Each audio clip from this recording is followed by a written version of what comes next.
Hi everyone, hope you're all doing really well.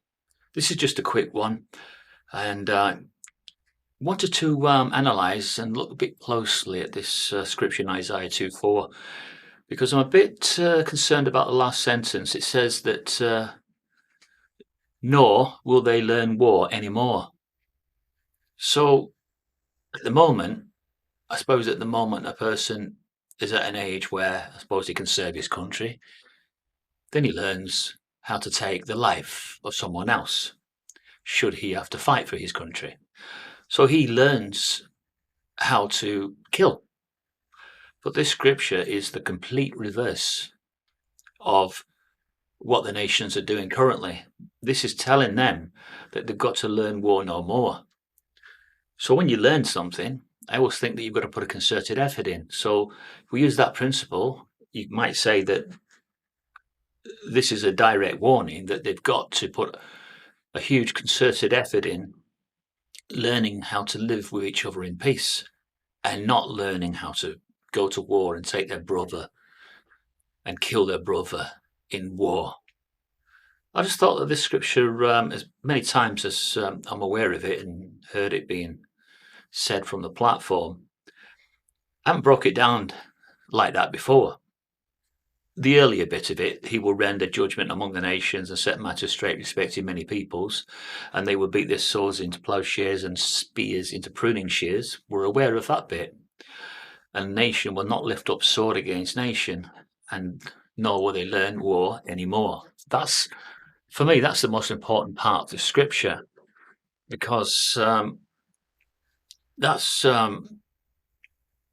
little look, isn't it? That's a little look into the future that under God's righteous new order, God's messianic kingdom, there will be no people that will learn how to go to war. It will be a completely alien concept that it would lose their temper to the point where they'd want to kill their brother. This just won't happen, will it, in God's messianic kingdom? And who would not want that? For surely that has got to be something that is 1,000 times better than what we've got at the moment. Because at the moment, you can be conscripted and you have to fight for your country. You have to then be shown how to kill another human being. Should you have to be fight for your country at the front against the enemy, you have to learn how to take their life and protect your own at the same time. So that's what man's all about. Is he wants war, perpetual war with no end in sight.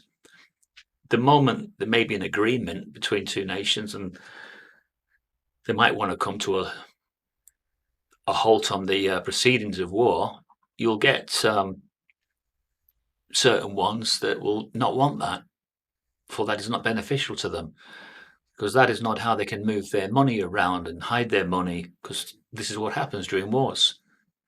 A lot of money is laundered. I'm sure that's what happened with the German war machine.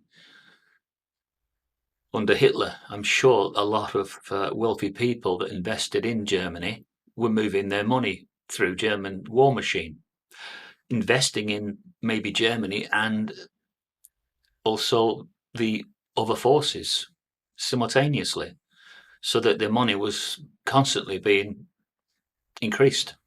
They couldn't lose, could they, if they're backing both sides? And somebody said that that's what the very, very powerful elites do during wars. They back both sides so that they can never lose. But we won't have that to even consider, will we? We won't have to think about such hypocrisy and such betrayals of our own people, of our own nation, because under God's messianic kingdom, nobody will be learning how to take their fellow human to war. It will be as if it's an alien concept. Now, I was thinking, imagine if you were born in a world where there was no war. Then there'd be no need then for a history lesson, would there? Through school, through an education program, you wouldn't have to go through the process of learning about the First and Second World Wars if you was born in a world where there was no wars. That's not such a bad thing, really, is it? I know when I was doing my education in Sydney, Australia, I learnt about the Anzacs because the Australians were very proud of the commitment that they made to Gallipoli when they were helping out during the First World War. And really, that battle became their own between the Australians and the New Zealand. That's why they're known as the Anzacs. And we were forced. We were forced to go to certain ceremonies to recognise that Australian and New Zealand contribution. That's how it is with war. They glorify it. But if we really knew the truth about who really profits from war, would we really want to glorify it?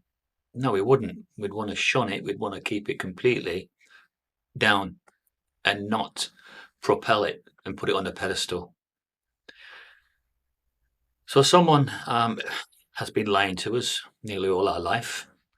And I suppose it's up to us, all of us, to do our own research and find out who that one is.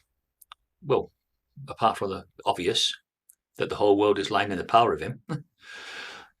But he has many helpers, and his many helpers are also the ones that are profiting through us staying in perpetual war. And I suppose to a morally upright person, it doesn't seem right that we can finish one conflict and go straight into another one. I'm talking about when Afghanistan finished and when Iraq finished, when they executed Saddam Hussein, and they went straight into another one. So they were making money from one war through to the next war, through to the next war. And if you look at Vietnam, you'll see that they probably profited greatly from that. I'm talking about the rich and powerful elites, the very top echelon of this world. They're the ones that profit, not the underlings. The ones under, they just following orders. So as long as they're following orders, they can stay in a seat of power. The moment they don't follow those orders, they're out. So all I'm going to say about this scripture is, it's a nice vision of the future, isn't it? That they'll be made to. They'll be made to learn war no more, anymore. I took out the word no, because in the scripture, I think it says, nor will they learn war no anymore. I thought it didn't sound right, that. I'll just take out no, make it sound a bit more normal. All right, peeps. It's a tiring day, isn't it? If you weaken, it's a hard life. Definitely. You've got to stay strong. And strong now than you've ever been before. Right, I'll see you.